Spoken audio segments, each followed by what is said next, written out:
The Assembly will hear an address by His Excellency Tiamoko Mele Kone, Vice President of the Republic of Côte d'Ivoire. I request protocol to escort His Excellency.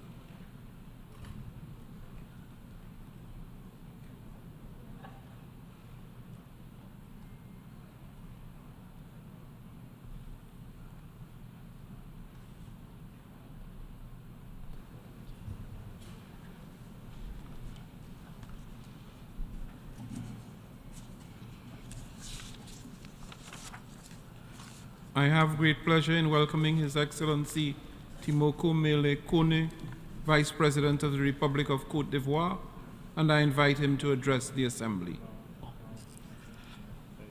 Excellences, Monsieur le Président de la 78e session de l'Assemblée générale des Nations unies, Excellences, Mesdames et Messieurs les chefs d'État et de gouvernement, Excellences, Monsieur Antonio Guterres, secrétaire général des Nations unies, Excellences, Mesdames et Messieurs, honorables délégués, Monsieur le Président, représentant à cette tribune le Président de la République de Côte d'Ivoire, Son Excellence Monsieur Alassane Ouattara, je voudrais vous adresser ces chaleureuses et cordiales salutations auxquelles je m'associe. Je voudrais également, au nom du Président Alassane Ouattara, exprimer nos chaleureuses félicitations à vous, Monsieur le Président de la 78e session de l'Assemblée générale des Nations unies, non seulement pour votre élection, mais également pour la conduite efficace de nos travaux.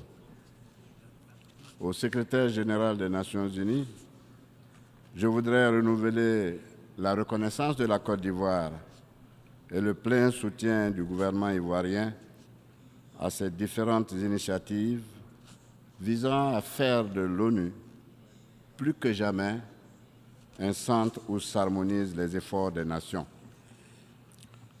Monsieur le Président, Excellences, Mesdames et Messieurs, notre session se tient dans un contexte de grande incertitude pour notre planète et pour nos États, confrontés à des crises de grande ampleur.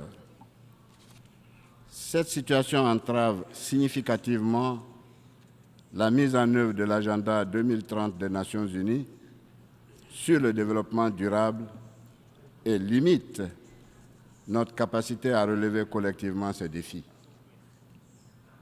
À l'heure du bilan, nous devons nous rendre à l'évidence que les ressources attendues pour le financement de cet important agenda manquent à l'appel, notamment pour les pays en développement.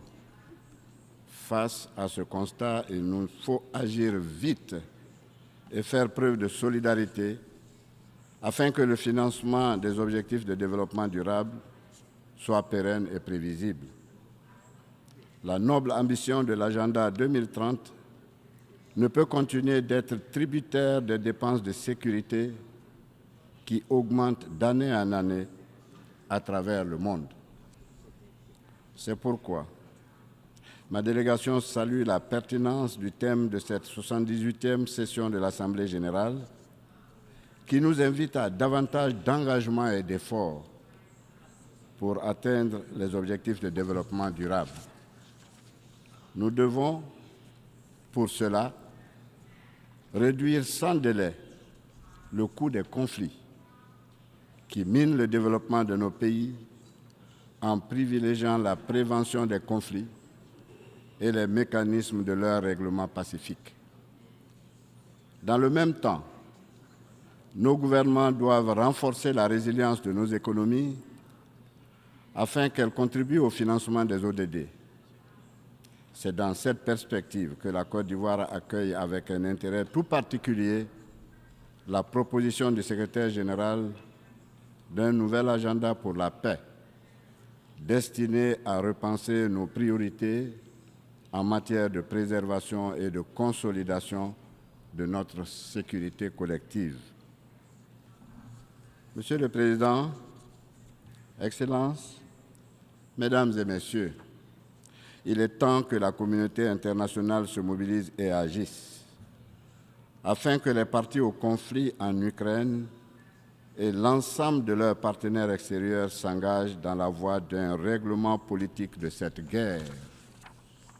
Au-delà du risque d'escalade de la violence et des atteintes aux droits de l'homme, ce conflit entretient l'inflation mondiale, engendre des pénuries de denrées alimentaires essentielles et menace de plonger des millions de personnes dans la famine.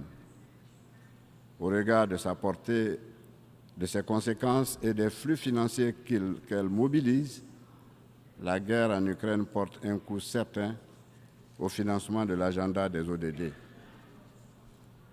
Mon pays appelle également à la communauté internationale à s'engager aux côtés de l'Afrique dans la lutte contre les groupes armés terroristes qui déstabilisent des pans entiers du continent, du Sahel à la Corne de l'Afrique.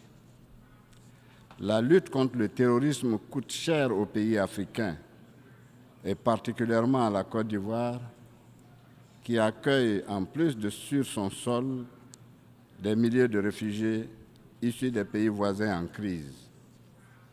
Ces importantes ressources financières manqueront à coup sûr au financement des dépenses prioritaires des ODD.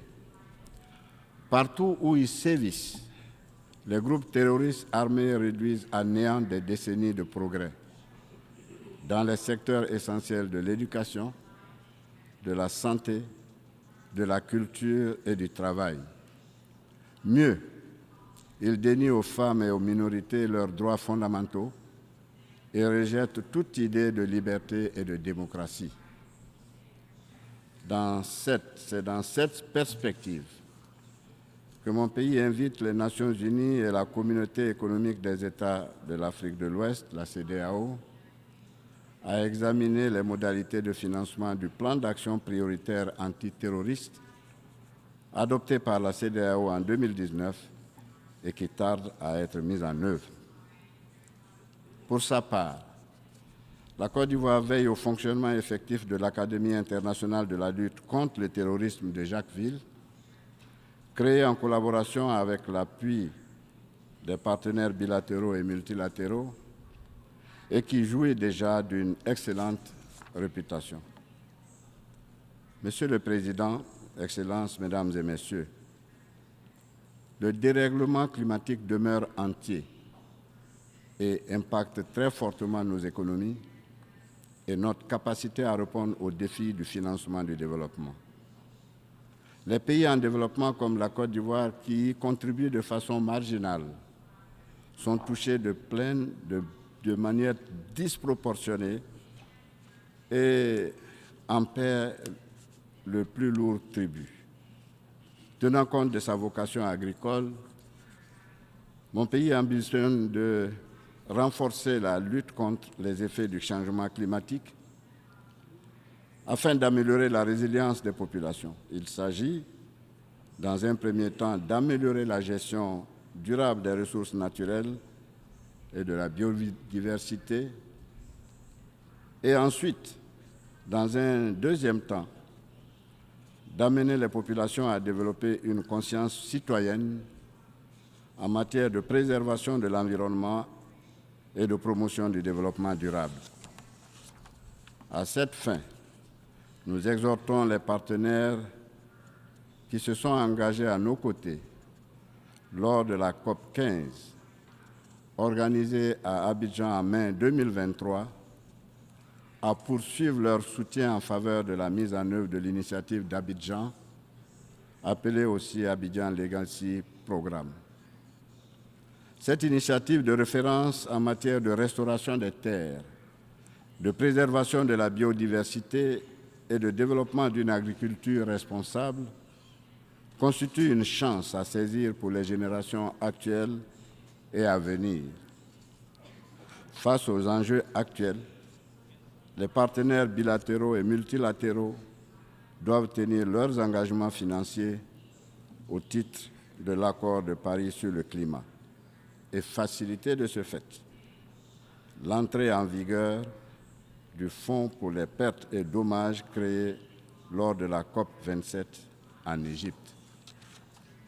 La Côte d'Ivoire se réjouit du succès du sommet africain sur le climat tenu à Nairobi les 5 et 6 septembre 2023 et de l'exceptionnelle mobilisation du continent pour faire entendre sa voix lors de la prochaine COP 28 à Dubaï. C'est le lieu d'inviter la communauté internationale à soutenir les recommandations de Nairobi sur le climat, notamment en ce qui concerne l'accroissement de la capacité de production des énergies renouvelables sur le continent. La multiplication et l'enchaînement des épisodes climatiques violents constatés ces dernières années entraînent partout d'importantes destructions matérielles et des bilans humains dramatiques. Ces ravages pris de notre inaction climatique effacent les progrès réalisés dans l'atteinte des ODD, en particulier par les pays les plus vulnérables au réchauffement climatique. C'est dire combien la lutte contre le réchauffement climatique va nécessiter davantage de solidarité et de ressources dédiées au financement des ODD, de même que l'adaptation de nos économies et de nos sociétés. Monsieur le Président,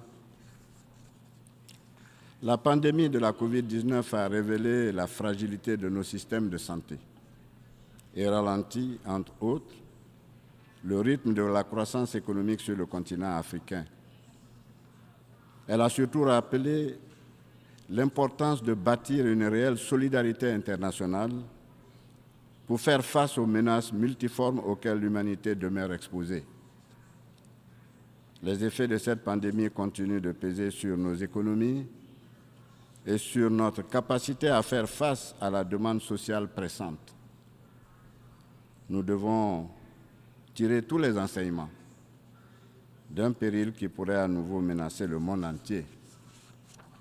C'est pourquoi ma délégation salue la tenue, au cours de la présente session, des rencontres de haut niveau sur la prévention, la préparation et la riposte face aux pandémies, la lutte contre la tuberculose ainsi que la couverture sanitaire universelle. S'agissant de la couverture sanitaire universelle, je voudrais rappeler que mon pays s'est doté d'un régime dénommé couverture maladie universelle, entré en vigueur depuis octobre 2019. Je souhaite que le partage d'expériences au cours de cette session offre des opportunités pour le renforcement de nos systèmes de couverture sanitaire. Monsieur le Président, Excellences, Mesdames et Messieurs, sous l'égide du Président de la République, la Côte d'Ivoire consolide ses avancées démocratiques. En témoigne notamment le bon déroulement des récentes élections municipales, régionales et sénatoriales que nous venons d'organiser respectivement les 2 et 16 septembre 2023. Ces élections ont vu la participation de toutes les grandes formations politiques du pays et se sont déroulées dans la transparence et dans un climat apaisé, démontrant ainsi la maturité politique du peuple ivoirien. La stabilité, la paix et la démocratie qui règnent en Côte d'Ivoire permettent au président de la République, son Excellence M. Alassane Ouattara, de poursuivre son œuvre de transformation et de modernisation de son pays. Les progrès formidables réalisés par la Côte d'Ivoire dans tous les secteurs ont favorisé les avancées significatives dans la mise en œuvre des ODD. La solidité de l'économie ivoirienne a permis de baisser considérablement le taux de pauvreté, qui se situe aujourd'hui autour de 36% contre 56% en 2011. Ce taux devrait se réduire davantage et descendre à 20% en 2030. Dans le même temps, et depuis 2015, un ambitieux programme de filets sociaux productifs permet d'assister les ménages les plus démunis.